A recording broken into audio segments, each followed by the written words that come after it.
Hello, ladies and gentlemen, boys and girls, college football fans across the nation and around the world, around the recruiting world. Isn't that right, Jeremy Birmingham?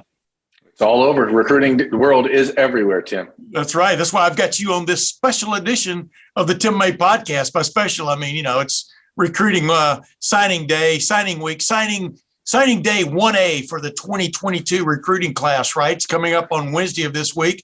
As we record this, Truth in Advertising, we're doing it on a late Monday afternoon, headed toward a Tuesday release date. So what we say can and will be used against us, but it shouldn't be. Isn't that right, Jeremy? Yeah, please don't use it against us, but please be advised it can change. And I think that the interesting thing about the early signing day, Tim, is that in the world of recruiting, we have seen such an expedited calendar in the last handful of years that we've even compressed the early signing period, which is actually 3 days, into 1 day. I mean, as if we can't cram it all into three, now we got to cram it all into one. Yeah. Wednesday it starts, ends Friday, and then we have another 5 weeks until the next signing period, because for some reason that idea of an early signing period was the right one. Yeah. Well, as we found out with all these coaching changes, Armageddon has hit the coaching field this year since the end of the regular season. They maybe really need to rethink this early signing.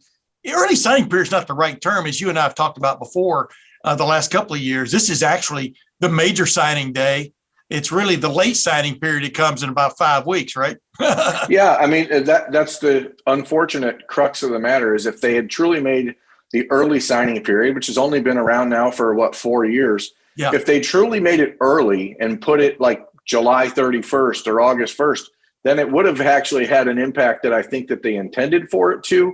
Instead, what it's been used as is essentially a weapon for schools against players who they, are trying to pressure into signing early. It's been used as a crutch for players to make sure that they have options if coaches leave. It's just been a very, very bizarre and unfortunately predictable side effect of what was originally a well-intentioned idea. Oh yeah, and absolutely, you just touched on it, man. It's been weaponized in the coaching changing world. Coaches changing world is well, you don't want to go there now. That guy's not there anymore. Blah blah blah. So it's. Yep. Well, I mean, it's even happening, Tim, to coaches who aren't gone. I mean, here it is. It's Monday afternoon, and there are players in this Ohio State 2022 recruiting class who are expected to sign on Wednesday that are still hearing from other schools. Oh, Ryan Day's not going to be at Ohio State next year. Why would you? I mean, there's no evidence for that. It's just you see somebody tweet something and then you retweet it and you send it to a kid and say, hey, look, this is more rumors. I mean, as if these coaches themselves don't understand how negotiations are done or how contract leverage is deployed. But it's just a nasty part of the game. And I think that it's unfortunate because it really puts the kids in a position that they shouldn't have to be in. Yeah, it'd be funny if Jim Knowles is here next year, but Ryan Day isn't, right? I mean, that's, funny may not be the word, but not. You know what not I'm funny. saying? Brad Day went out of his way to get this new defensive coordinator who he thinks is going to sort of change things for the better for Ohio State. And now he's going to pull up stakes. It doesn't really look that way, right? Yeah, maybe not funny, haha, right? Yeah, I don't mean funny, I mean funny as in queer, odd. You know what I mean? Strange. Hey, But you know what? Before you and I, that pretty much sums up you and I discussions we have a lot. But before we get to that discussion, I want to get to a little conversation I had with Paul Finebaum. I always like to check in with my man Paul Finebaum, and of course, as soon as Michigan kept firing off at the mouth after finally beating Ohio State for the first time since 2011, they couldn't wait to put their foot in their mouth in a lot of respects. Not the least of which was what Desmond Howard did on the Heisman Trophy show the other night. Kind of embarrassing C.J. Stroud and probably Ryan Day right there on national television. But it's really funny. Some people can handle success. Some people can't, right? Well, we talked about it a little bit on Lettermen Live on Monday at Roosters, and I said it then, and I'll say it again now. If Aiden Hutchinson had said what Desmond Howard did on Saturday night at the Heisman ceremony, I would have thought it was funny. Yeah. I don't think that for a 51-year-old man who's in a position of supposed to be a professional, calling out a player like that who you don't know personally and I even thought it made Aiden Hutchinson uncomfortable. I mean, I get it. I understand the rivalry, but I just think there's a time and a place for all that. I don't know if that was it, but ultimately, as you said, this is one of these situations where the Michigan program is feeling itself right now, and I guess to the victor go the spoils, right? Yes, sir. Let me turn my phone off. I'm really good about using. You're extremely popular, Tim. I know, but I don't know why. Now everybody here. That's actually my alarm, not my phone ringing. But I detoured there. I'm not saying that other thing anymore because at least for a while, I'm putting that to rest. But it rhymes with rest. But I detour. Back to what you're saying. But I talked to Paul Finebaum a little bit about that. Obviously he works at ESPN. He's not going to take a cold-hearted shot at Desmond Howard, but you'll hear what he had to say about it. But then we talked a lot about a lot of other things, including the SEC once again with two teams in the college football playoff. The same two teams were in it a few years ago and played for the championship. I'm talking about Alabama and Georgia, Cincinnati shot, Michigan shot, etc. So without further ado, let's get to my conversation with Paul Finebaum. And another encore performance, ladies and gentlemen, by Paul Finebaum. Paul Finebaum, welcome once again to the Tim May podcast. I'm really surprised, Tim. I was with you a couple of months ago. I'm surprised this podcast is still up and running. But anyway, that's not for that. That's off the record. Yeah, well, that's okay. I'm sure there are a lot of people wondering the same thing, But then I go to a guest like you, what I call a ratings boomer, and things bounce back for a little while. Hey, Paul, I wanted to get your take. I was going to come on here and I go, this is Brian from Baton Rouge. But I thought that'd be a little too over the top, but we are in a strange time in college football, aren't we? Yeah, no, it's been 2 weeks since one of the craziest 24 hours I've ever seen. Lincoln Riley left Oklahoma for Southern Cal, and Brian Kelly left South Bend and now has a Southern accent. So I don't know how these it's only been 2 weeks. Hey, Paul, did you grow up in Birmingham? Where did you grow up? Yeah, I grew up in Memphis. I was born in Memphis. The weird part is my family, including my older sister, were all born in New York City. Wow. I'm the only Southerner in the crowd, and they used to make fun of me when we were in Brooklyn on family reunions. That I was the only one with the drawl. But most people, but I spent most of my life in Birmingham as the record shows. I was going to say I've lived in Ohio since 1976, so that's 45 years or whatever. But when I go south, sometimes they say I'm sounding like I'm from the north, and then when I'm up here, everybody says I still have a Southern accent. But what I was getting to is growing up in the South, you hated it when people faked Southern accents like in movies and stuff, right? I mean, right? Like Louisiana. Yeah, Louisiana. Who says that, Yeah, I mean, I don't have to fake it. It's really interesting because I grew up with the Brooklyn in my house, but now my wife's from Alabama and everybody draws. So you do pick, you basically just start dropping the ing on the words. Like instead of fixing, I'm fixing. Yeah, there you go, man. One of these days you'll be one of us. I'm not sure what that means. I want to get you, speaking of fixing, I want to get your take on how Michigan finally beats Ohio State. Jim Harbaugh, for the first time as a head coach, beats Ohio State. Michigan beats Ohio State for the first time since 2011. And suddenly they're running around. A lot of it seems like even Harbaugh had a little shot after the game, about being born on third base and thinking you hit a triple. That little line, I know I messed it up like Brian Kelly. Hey, by the way, what exactly did that mean? We're still not clear, but we think it meant maybe some kind of shot at Ryan Day getting that Ohio State job in 2019, his first head coaching job, inheriting a great situation, obviously. I guess. But he paid his due. But my point is, we all saw what Desmond Howard said the other night. Kind of took a shot during the Heisman Trophy ceremony, which left a lot of. Yeah, I agree. I thought that was really cheap. And you would think that somebody like Desmond Howard, who is there representing ESPN and on a platform like that, would show more decorum. I really, and I know I'm speaking out of school here because he's one of my teammates at ESPN, but I don't care. I tell the truth, and you know that, Tim. Yeah. And we all poke fun at Michigan. We all poke fun at. But in that setting, with a young guy like C.J. Stroud, I thought that was deplorable.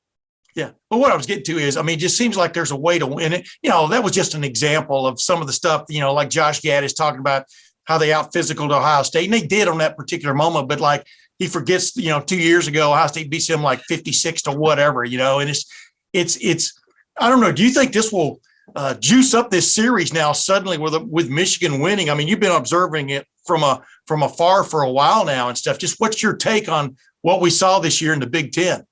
Yeah, I think some of it depends on how it ends for Michigan. I mean, should they beat Georgia? Yeah. Play Alabama for the national championship?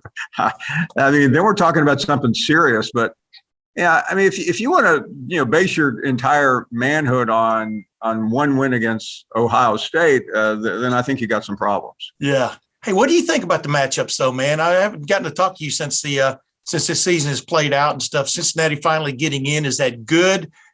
Michigan finally turning the tables on Ohio State, which had won 4 straight Big Ten championships going into this year. Georgia and Alabama back in the tournament again for the second time. I think they've both been in it and played a hell of a championship game a few years ago. But what do you think about the way the Final Four turned out? Yeah, I think for Michigan it was a big boost for the Big Ten. I mean, right as your contract negotiations for TV start, I mean, I think it really helped because it was starting to look like a one-team league, and it's not. So I think it's a good field. I think Cincinnati had every right to get in.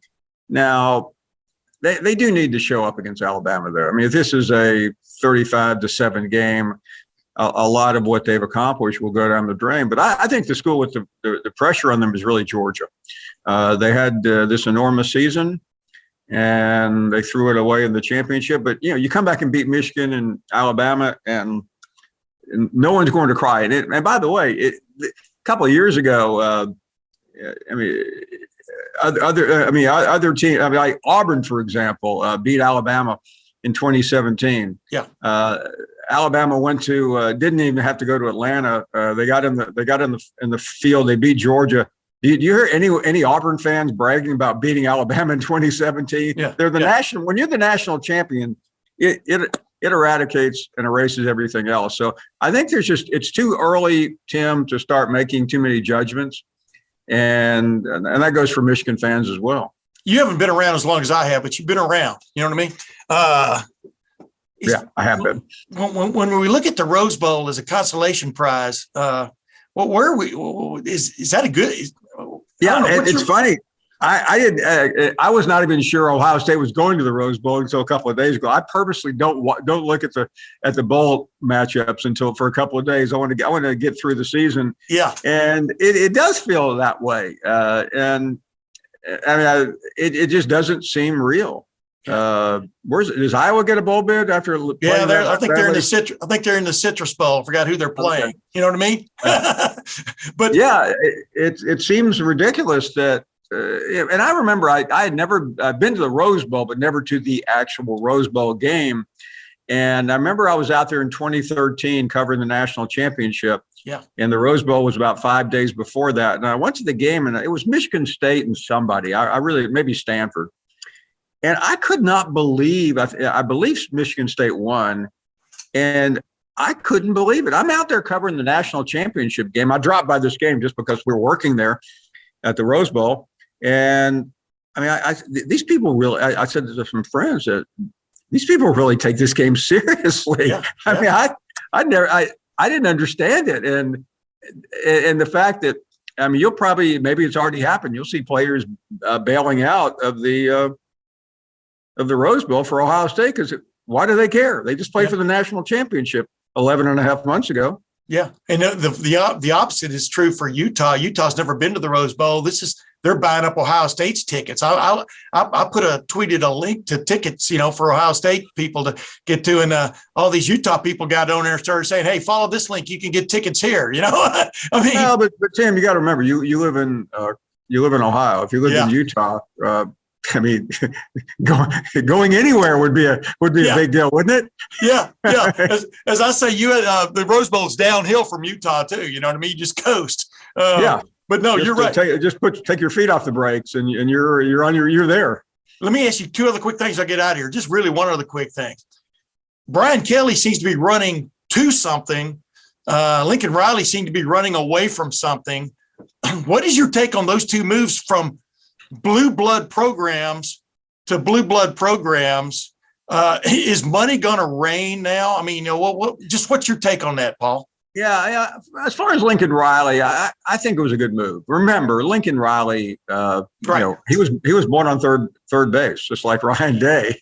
And there you go. Wait, there you go. There you go, stealing lines again. Now go ahead now. He didn't inherit quite as good a program as Ryan Day did, I might add. He inherited a good program that got blown out in the playoffs every year. Ryan inherited a program that's capable of winning it. And I just think that Southern Cal is a step up from Oklahoma. I mean, it's like living in an expensive neighborhood, but you got the 3-bedroom house on the second hole, and Lincoln moved to the 8-bedroom house on number 18. I mean, there's just a little bit of difference, even though they share the same key code to get in. Where Brian Kelly is different, and I'm well aware of where I live in the South, but Tim, Notre Dame is sacrosanct. It's hard to imagine going from Notre Dame to anywhere. Yeah. Even LSU, which, by the way, is a better football job. Yeah. Oh, yeah. I mean, he's going to be, like I've told people when he took that job, I wasn't surprised that a head coach would take that, because you have a chance to have a good offensive line and defensive line in the same year. You know what I mean? Yeah, exactly. And that's it. Hey, last thing, the Heisman always going to go now to kind of the MVP of the best team in the country, or what's your take? That's completely untrue. The Heisman pretty much now goes to Alabama.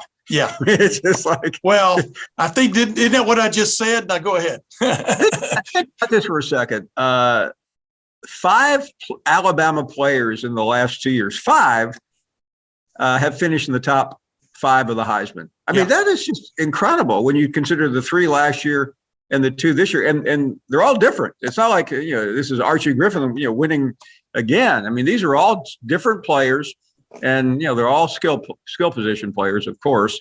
And it's just a testament to what Alabama has done.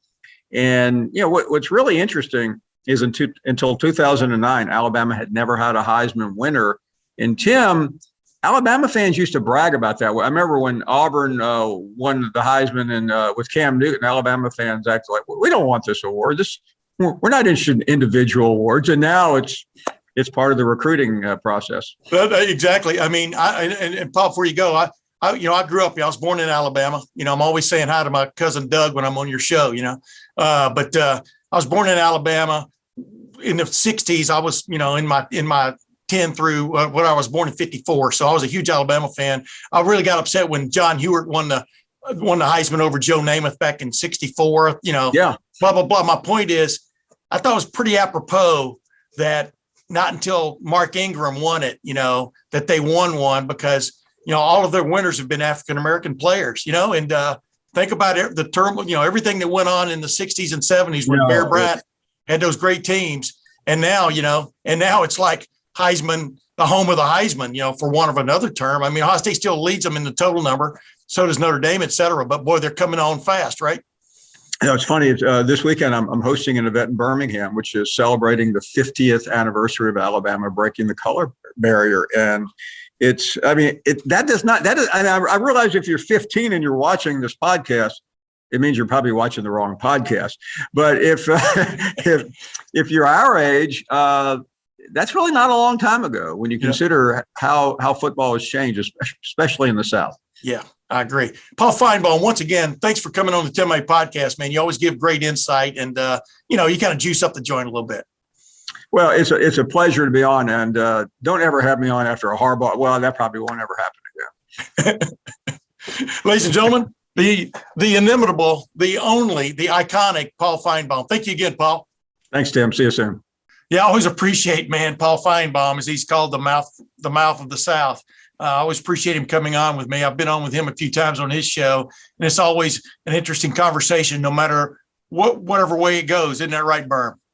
There's a whole lot of dialect and a whole lot of dialogue when you and Paul Finebaum are in the same conversation. Yeah, I thought it was pretty funny, though, that once I got him on, I said, this is Brian from Baton Rouge calling. Like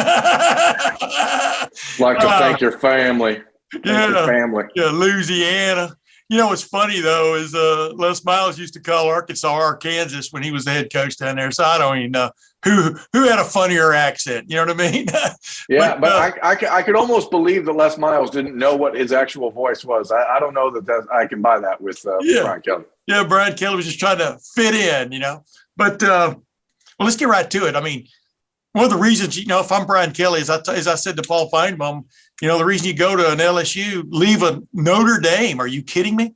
To go to an LSU, one reason is because maybe you want a fresh start. Number two, you want all that money. And number three, though, he's going to find out probably what it's like to have a good offensive line and defensive line on the same team, right? I mean, the recruiting riches there are not a joke, right? No, it's certainly different in the LSU region, certainly different in Baton Rouge. Louisiana is one of the more talent-rich states in the country. And I think for a guy like Brian Kelly, this is an opportunity to finally recruit a little bit without reins. And I think that ultimately that may have been something that drives his decision. There is a sense that Notre Dame has sort of peaked, and I don't know that barring significant structural changes to what the Irish do or what they allow admission-wise or whatever, that they can really get much better or consistently stay at that level as opposed to a place like LSU. Brian Kelly's obviously a great coach. He's done great things at Notre Dame. I think he wanted a different challenge, and I think he wanted an opportunity to prove that he was one of the best coaches in college football. And I don't know, sometimes I think at Notre Dame, I think it's just every coach who's there, he's going to be a good coach. And, we've certainly seen some down years there, but Brian Kelly, I think, is just looking for another challenge. He's a guy, Tim, for years he's been rumored to be wanting to take a chance at the NFL. Yep. He was always rumored with the Giants when Tom Coughlin when he finally retired. There was talk about him going to USC after this season. I just think he was looking for an opportunity to see how good he is. And the SEC is certainly a place to test that theory. No kidding. And you said it well, and I like to say this isn't about Brian Kelly, but he was really good at Grand Valley State. He was really good at Cincinnati. He was really good at Notre Dame. He played in the college football playoff a couple of times. Obviously, they didn't win it. More talented teams beat them, but they were in it. And I think in this age, like you just pointed out, with some of the continued recruiting restrictions that are applied to Notre Dame that aren't necessarily applied to any team in the Southeastern Conference. Vanderbilt might claim they are just so they can have an excuse for why they're continually as bad as they are. But the bottom line is, you're right. I mean, why not go where you can, where any player you have in mind to put on your football team, you can recruit with very few questions asked, right? Yeah, it changes what you have to do as a coach, and I think that will be the interesting thing for a guy like Brian Kelly, who, as you mentioned, going from Grand Valley State, you're obviously not coaching the highest of the highest Division I caliber athletes. Cincinnati, you're still, at that time, a mid-major in the true sense of the word. At Notre Dame, you're forced to recruit as good a player as you can, but obviously there's academic restrictions. There's a lot of character, flags that Notre Dame will not allow you to take. LSU has not always been bound by those sort of hampering restrictions. Is there any evidence of late of that? Go ahead. I'm sorry. People have Google. They can search it. And I think the truth is here, when you're a head coach, when you're used to recruiting and coaching a certain type of person and a certain type of player, I think the challenge for Brian Kelly is going to be a culture shock, not just in the fact that he's got to learn how to speak with a fake Southern drawl. I mean, these kids are not going to all be built the same way that his roster at Notre Dame has been. There may be less yes sir, no sir down there, and I think that it's going to be interesting to see how he adapts, because I'm not sure if you know this about Brian Kelly, but he's been known to have a little bit of a short fuse. Yeah, and he may not be personality-wise the type to really fit in down there. You saw Ed Orgeron, as great as he is, just to listen to talk. He's a guy that's from Louisiana. He understands the culture. And there are a few places in the country where being from there means more there than Louisiana. All right. Well, folks are clicking off right now. They're going, wait a minute, I want to tune in here and talk about Louisiana State. Who cares about Louisiana State? I care about Ohio State. Maybe they're saying the Ohio State, but yeah, go Tigers. Yeah, go Tigers. But we should talk about the Buckeyes, is what you're saying, right? No, exactly. I was just fixing to say something else, but I caught myself and I kept this PG. Bottom line, Berm,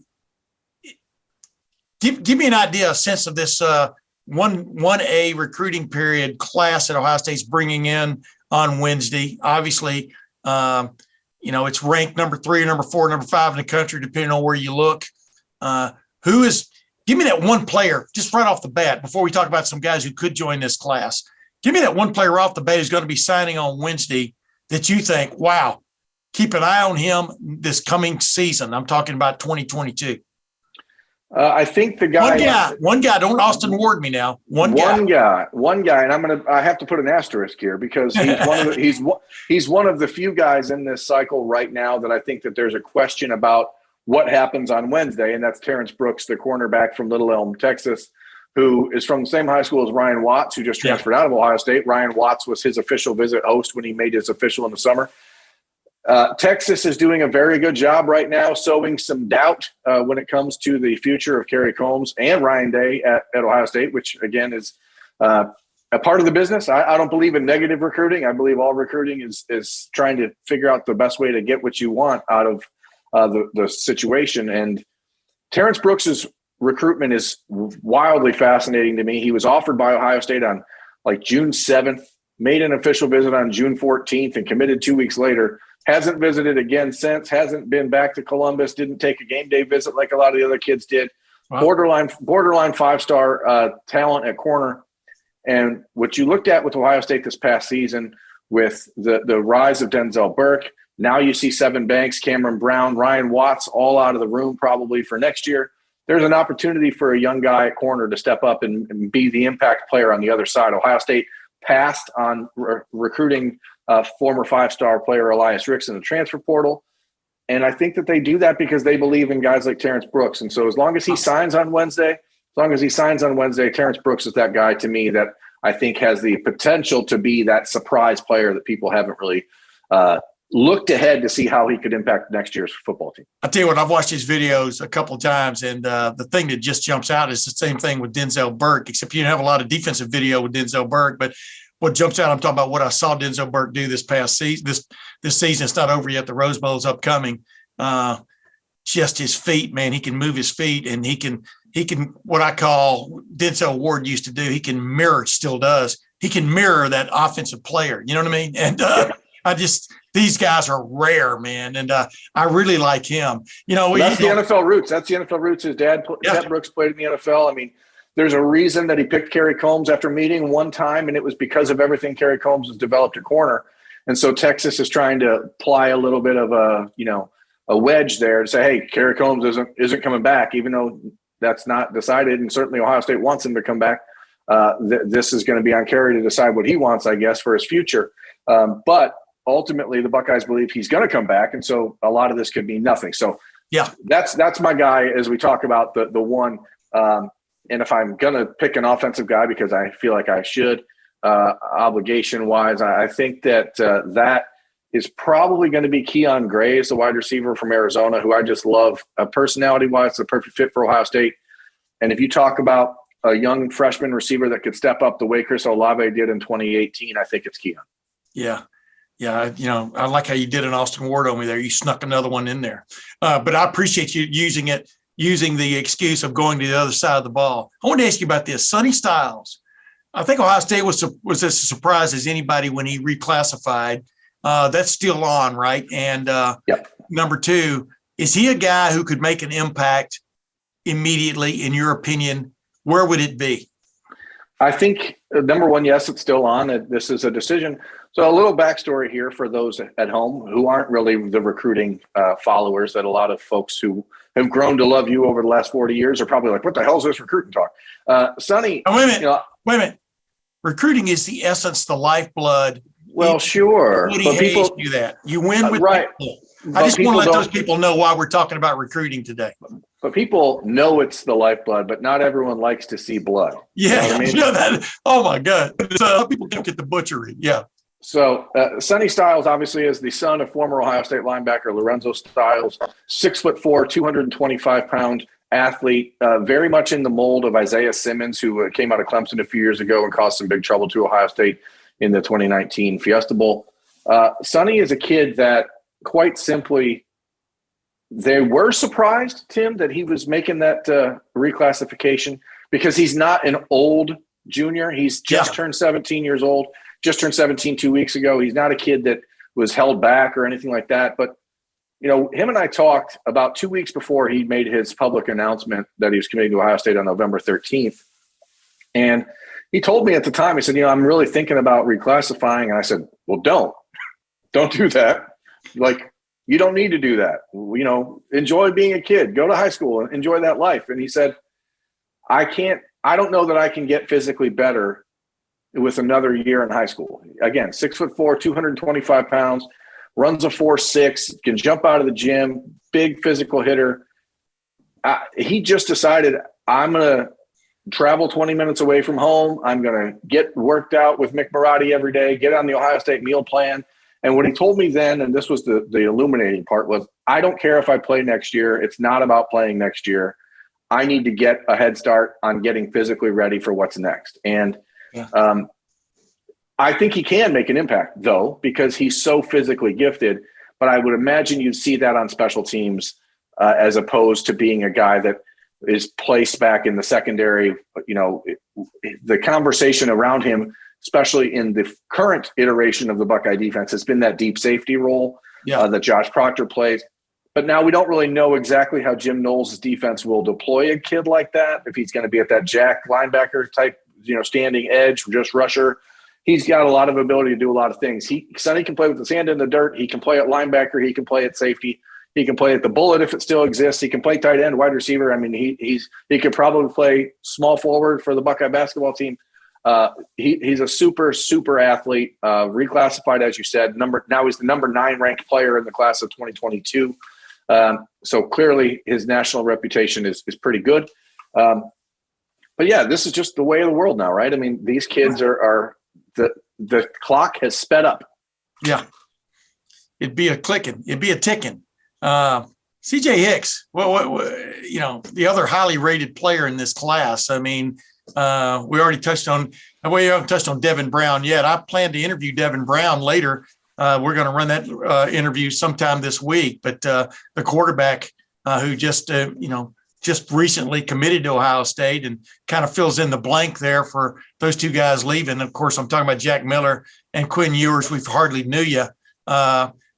Have left the Ohio State quarterback room, but Devin Brown is a very interesting guy to me for all kinds of reasons. But CJ Hicks, is he the kind of guy that can step in and immediately do so? Obviously, he could be a special teams guy, but that linebacker room, where do you just see him ending up? I guess, Berm. Yeah, that linebacker room is wide open. I mean, you head into next season, and certainly you have Cody Simon and Tommy Eichenberg, who seem to have begun to improve quite a bit towards the end of the year. Steele Chambers played well.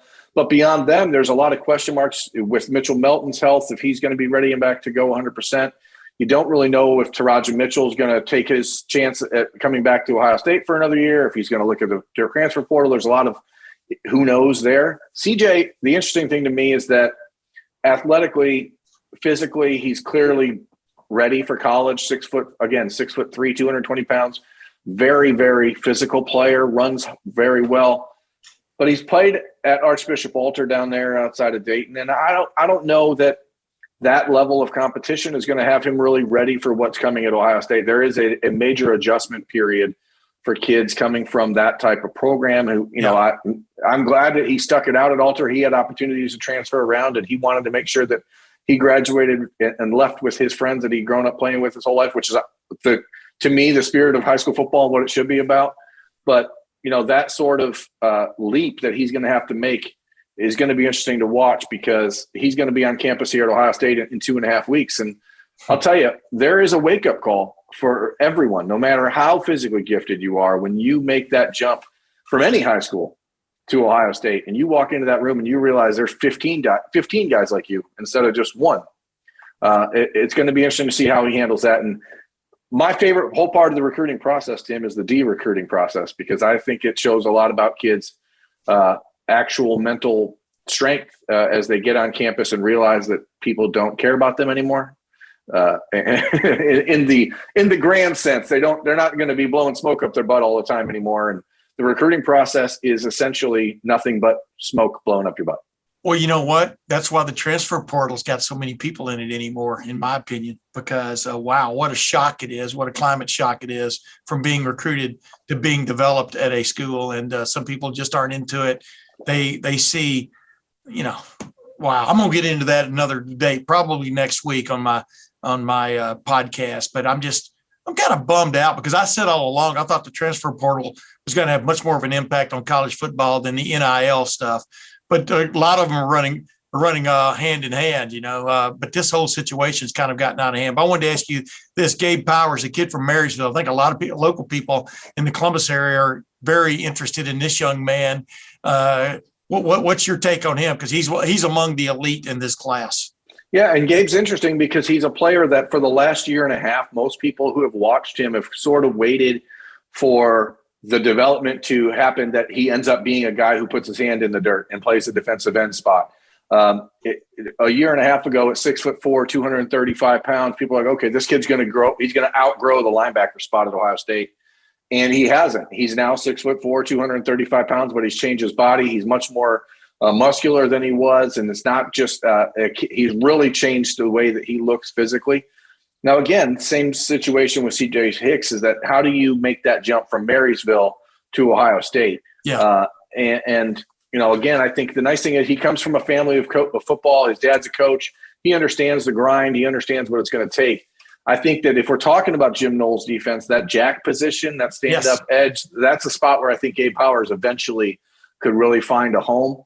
But he's not a guy that I would expect to make a lot of impact next year unless there's a specific role that he finds himself in like that. Because as long as Jack Sawyer returns and JT Tuimoloau returns and Javonte Jean-Baptiste returns and Zach Harrison potentially can return, I think that you have a handful of guys that are going to fit those multiple roles very well. And I think the real important for a guy like Gabe is to just get in and understand the adjustment from high school to college. I don't know that he's a player who you should expect to make a lot of hay next year. Man, you just brought the guy up, man. Jim Knowles, if he's looking at any video, if he's thinking any video in of looking at Ohio State's defensive players, I'm talking about the potential of these guys while he's getting ready to lead the Oklahoma State defense against Notre Dame. He's going to go against Notre Dame his first two games. The next two games he's going against Notre Dame for OSU, Oklahoma State, and then OSU, Ohio State. That's pretty interesting when you think about it in all kinds of ways. Gives him a heads up or a head start on getting ready for Notre Dame. But on the other hand, he's got to have 4 and 5 stars now instead of the basically 3-star talents he had at Oklahoma State, which he did a hell of a job with. I mean, if it hadn't been for Georgia's defense, people would be talking about Oklahoma State's defense right now, the way they talked about Georgia, because it was probably the second best defense in the country all the way around. Number one in third down defense, as opposed to Ohio State, which was tied for 98th after the regular season. So right there, you think he's going to make an impact. But have you noticed any impact at all on the recruiting side of things the last week or so? Actually, it's not even been a week. The last many days or so since we found Jim Knowles, in fact, was offered and has accepted the defensive coordinator job at Ohio State starting January 2nd. I mean, not really. And I think this is going to be an interesting part of the evolution of the Ohio State coaching staff, because Jim Knowles, as you mentioned, it's a whole lot different when you're recruiting and coaching 3-star kids who have come in with sort of chips on their shoulders and they're a little bit rough around the edges and are much more willing to be molded into what you want them to be, as opposed to high 4 and 5-star players who come in and expect to have a role given to them. Yeah. And eventually that turns into early transfers and that kind of stuff that we've already talked about. But, the reality is I've asked a handful of people who I know in the Plains region of the United States hey, what is Jim Knowles' reputation as a recruiter? And not really to my surprise, the answer has been he doesn't really have one. And I think that's okay. I think for Ohio State and for this date and time in Ohio State football culture, the important thing is that Jim Knowles finds a way to make sure the Ohio State defense is elite, and that will do the recruiting for him because Ryan Day is the head coach and is an elite recruiter, and Tony Alford is an elite recruiter, and Brian Hartline's an elite recruiter, and Larry Johnson's an elite recruiter, and Al Washington's an elite recruiter, and Kerry Combs is an elite recruiter. I don't think you need to have 10 elite recruiters on your staff. I think he will get comfortable in that role over the next couple of years as people get to know him. But the focus for him, I think, especially in this first year, has to be about changing the mentality and the attitude of that defense, and that Ryan Day will allow him to sort of be free of recruiting duties over this next few months. Now, obviously, it's going to be important that people know him and like him, but if you've seen any sort of interactions or videos about Jim Knowles, that doesn't seem like it'll be a problem. But again, it is a big difference when you have to get out on the recruiting trail and talk to kids and say, hey, I'm recruiting you to come to Ohio State now, as opposed to a place like Oklahoma State, where it's a good program, and I don't mean to, put them down, but they're not recruiting even against Oklahoma often at Oklahoma State. They're not recruiting against Oklahoma and Texas and Georgia and Clemson and Alabama. They're not recruiting against the big boys. So it requires a different approach. So yeah, it'll be interesting to see how he molds into that or melds into that over the next few months. But I don't think that's a focus for him or a priority for Ohio State early. Yeah. Hey, last thing, we talked a while ago, don't want to spend too much time on this because things can change, obviously, but a couple of guys maybe Ohio State's still waiting on as you and I speak. Caden Curry's one of those guys. Just give people a little bit of a taste on what's the chance of Ohio State signing him on Wednesday. Right now, there's been no firm decision or no firm decision announced, but just give people a little bit of an insight on a couple other guys that could join this class and juice it up. Well, right now they got 17 guys, and I think the interesting thing about the Ohio State recruiting class, Tim, is that they are, I think, the number 4 ranked class in the On3 rankings right now. Yep. Number one is Bama. Number 2 is A&M. Number 3 is Georgia. Number 5 is Notre Dame. Number 6 is Penn State. Number 7 is Texas. All those teams have 21, 22, 24, 23, 25, 22 commitments, and a lot more coming. Ohio State has 18, and the Ohio State class is not expecting a whole lot more. There's only 3 or 4 guys that are on the board at this juncture, Caden Curry being one, who will make his announcement on Tuesday afternoon at 3:30 from Center Grove High School in Greenwood, Indiana. He's a player that Ohio State has circled and underlined and put it in bold print. Like, he is a must-get for Ohio State and has been for almost 18 months.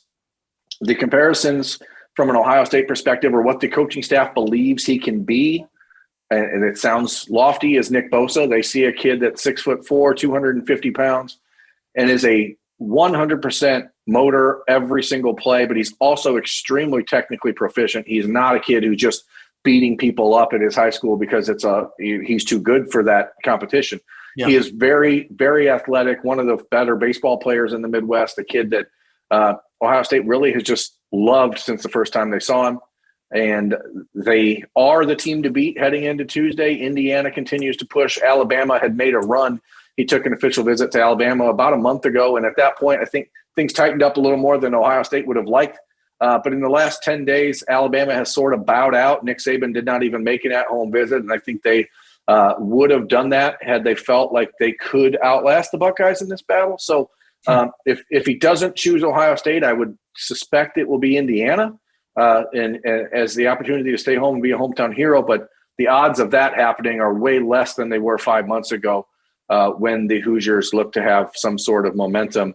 And right now they seem to be kind of at a breaking point there in Bloomington. So I think Caden Curry will sign with Ohio State. His family, his grandparents grew up big Buckeye fans, used to go to all the Rose Bowls and stuff. I mean, he's a kid that understands Ohio State culture. They've prioritized him from the start. Truthfully, I think most people thought that he would have been committed to Ohio State 5 months ago. But Caden is a very, very deliberate, thoughtful kid. He's not someone who wanted to hurry. There was some conversation I had with Zach Carpenter, my recruiting cohort at Lettermen Row, about, hey, this kid, he could eventually, he could have waited till February and not cared. But about 2 weeks ago when Ryan Day and Larry Johnson had their in-home visit with Caden, he finally made the decision that he wanted to enroll early and get a head start on his development. So he's going to be on campus somewhere in 3 weeks, and I expect it to be Ohio State. Gotcha. Throw one other name out there, that could end up in this class, may not sign or may not announce a signing on Wednesday, but throw just a couple other names with little short descriptions out there so people have a kind of a sense of what could be coming. Well, I mean, there are right now only 3 other guys in the class of 2022 high school prospects that I think are worth paying attention to. You can name all 3 of them, man. Go ahead. Maybe 4. We'll start. Offensive lineman Carson Hinsman. He's down to Ohio State and Wisconsin. Yeah, he's from Wisconsin. He told me about a month and a half ago he never imagined he'd consider anyone other than Wisconsin. Ohio State has made it very difficult for him. He really liked what he got in his visits in Ohio State. Been there 3 times since June. Kid that really, I think, is struggling between the chance to stay home and be that kid who grew up rooting for one team. And then there's, the big national name in Ohio State. I think that's the struggle there. And then other than that, it's all defensive line. There's 3 guys. There's Hero Canoe, a defensive tackle from California, originally from Bavaria in Germany. He's a, 6'4", 290-pound former soccer player, super quick feet. I'm going to tell you, I've been around Ohio State football camps and recruiting camps for a decade.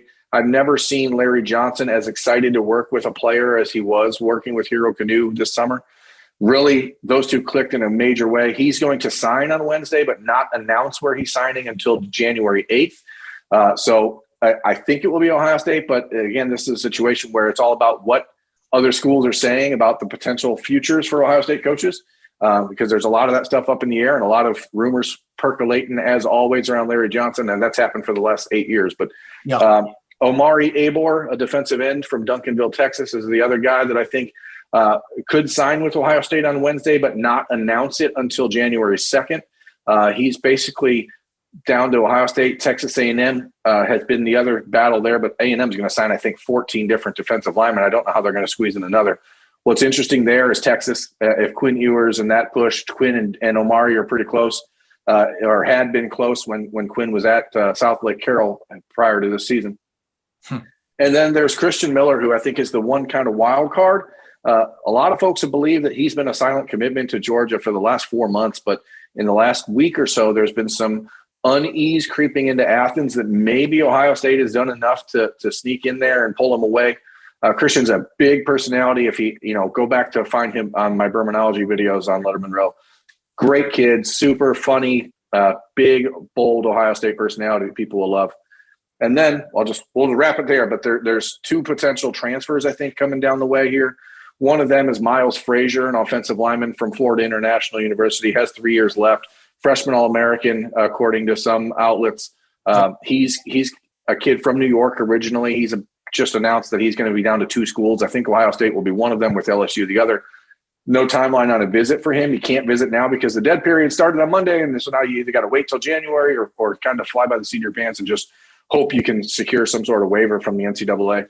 And then there is Austin Stogner, the tight end from Oklahoma, who took an official visit to Ohio State over the last weekend. Big-time tight end prospect. Now, if there's a room, Tim, in the Ohio State roster that could really benefit from a 1-year rental next year, maybe none better than the tight end room, but Ohio State is balancing when Stogner could be on campus, how much they want to risk upsetting the current roster as far as development goes. Not necessarily upsetting them as in making them angry or making them emotional or whatever, but how much do you want to upset the balance of the room for a kid that, if Stogner couldn't enroll until May, for example, is it worth it? There's a lot of those questions. Gotcha. Berm, you don't know much, but boy, I'm just joking, man. You know that I've always been taken with you and your knowledge of the recruiting ranks, and you don't necessarily claim to know it all, but you seem to know a lot of it. Has it gotten crazier, by the way, over the last several years, or has there been, with all the information that's available? Because you got to keep up with what other people also are reporting and stuff, and but you only trust what you hear, right? I mean, how would you explain that? Well, I mean, there are certainly other people who, if they say something, I know they're saying it because they know it. I don't like to just gossip or spread rumor or innuendo about things. I don't think that's my place. My job is not to tell a story because I want to tell it. My job is to tell the stories that kids want to be told about them. Certainly there's some back and forth between what I owe our content consumers versus what we feel like is responsible to share. It's gotten harder. There's no doubt about it. There are so many outlets out there covering every single facet of the Ohio State program, and not just Ohio State, but Michigan has 6 different outlets. Ohio State has, any kid being recruited by these schools is being, I don't want to say hassled, but hassled by multiple dozens of people every time anything happens. And it really becomes incumbent on us to be responsible with their time and respecting their privacy and respecting their process and their families. So it becomes really important to have quality relationships on the other side to help kind of parse through what's real and what's not. We've actually seen a lot in the last year, Tim. I've noticed kids who've told me directly that the crystal ball era, the conversations about, oh, this kid's going to go to this school and I put in a prediction, that kids have actually purposefully been misleading people in order to throw people off the scent because they don't want to feel like their decision is being taken away from them, or that their choices are being commandeered by other people who are profiting off it. I mean, it's a weird dynamic, but certainly the market for it is bigger than ever. And I think with that, it becomes much more important for us to be responsible with how we handle it. These are still at the core of it are still 16, 17, 18-year-old kids. And, I got into this business a long time ago now. Not that long, 10 years ago, because I think that there's a lot of really great kids out there who need to have their story told and have worked hard to get opportunity. And I like to be able to help shine light on that. I mean, I was a pretty proficient high school athlete, a really good player at one of the nationally ranked programs on a baseball field. And I didn't get a lot of help as far as pushing my name or getting information out there about me it maybe could have helped make my career different if I had that. So that's really why I do it. And it is changing, and it's hard to keep up with it sometimes. Yeah. Especially the people Ohio State recruits. I mean, oh my goodness, No, that's exactly the players that they're recruiting, the caliber of people they're recruiting. They have every option in the world, and you can't. I sometimes get very jealous of recruiting writers and recruiting media who cover mid-major schools. That the coaches are like, "Here, take this information. Here, do this. Kids, please write about me." And we cover kids that are like, "Leave me alone. I'm tired of talking to people." Exactly. So it's a different world, but you just do the best you can and hope that the way that we have always done it resonates with people and connects with people, and is honoring the people who we're writing about. Well, you're recruiting updates every week, and especially when you have Zach on, you have Spencer Holbrook on. I mean, those are must listens, I think, for Ohio State fans. But hey, Berm, we'll be talking at you next week, man, because I told you I want to include you on next week's show too. Give Austin a little bit of time to find all of his gifts for his daughter Liberty and get them wrapped. I don't think wrapping's his strong suit. But hey, man, thanks for being on the Tim May podcast again, my man. Absolutely. See you next week. You got it. Until then, ladies and gentlemen, this is Tim May for Jeremy Birmingham. We'll see you then.